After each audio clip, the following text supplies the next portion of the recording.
It sounds dramatic, but I had dated a guy who had a habit of showing up out of nowhere to mess with my mind.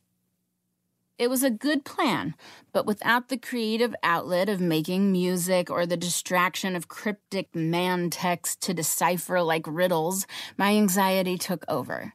I didn't know what to do with all that energy. I was like a lot of women who get their wish. I loved being a mom. I just didn't love being me. To avoid feeling, I numbed myself with alcohol.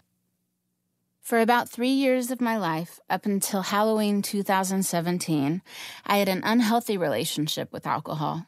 I never hid it. I know, I told my friends. I just need another one. I had given up drinking so easily when I was pregnant and never craved it, so I didn't think it was a problem. But our house was a gathering place for all my friends, the place where everyone always ended up. I had a prescription for a stimulant, which gave me the focus to never get messy. I'd look around at my friends getting sleepy and or sloppy, and I'd think, I'm just an ox, I guess. Then at night, still flying from the second stimulant that I had maybe taken at 6 p.m. with tons of alcohol in my system, I'd take an Ambien. Yes, I realize I'm very lucky to be here with you. Even then, I knew it was getting out of hand, but I put it on the back burner. I told myself, eventually you'll get it together. There was always a later. Soon the kids will notice, I worried. I never grew up with alcohol in the house, and we had so much. If the kids started questioning us about why, I wouldn't have the answer, because I didn't know why we had so much alcohol, except that our house was always the party house for all of our friends. When the kids noticed, I promised myself I'd stop.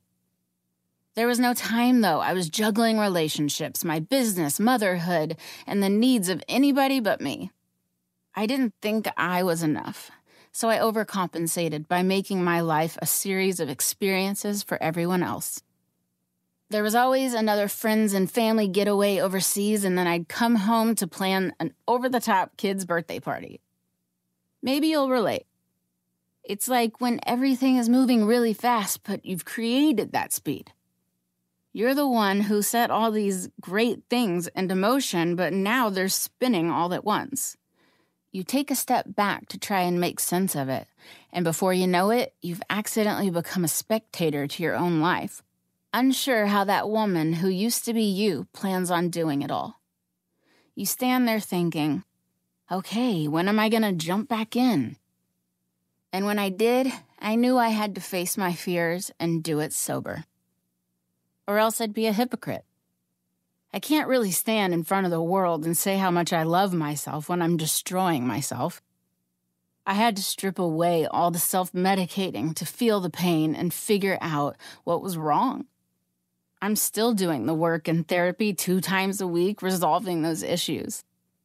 Honestly, I'm not sure if I'll have another drink in the future. Will I have a glass of wine in the south of France in 2 years? The last thing I need is another reason to feel self-conscious about paparazzi catching me doing something and proclaiming, oh, she's off the wagon. But then I remind myself that life is really about one moment at a time. To not think about 2 years from now, but to think about me right now. 2 years from now will figure itself out. Right now, with this book, I want the freedom to say, well, there are no more secrets. I have grown into myself and come to a place where I want to be honest about my flaws. If I can do that in front of the world, then I can remain honest with myself. I like to say stuff out loud so then I can be accountable. But that also leaves me open to criticism. I beat myself up enough with this fight club in my head that I know what can happen if I invite new members. My purpose, however, is bigger than my fear of judgment. Someone, maybe you, needs me to say the things that are scary to admit.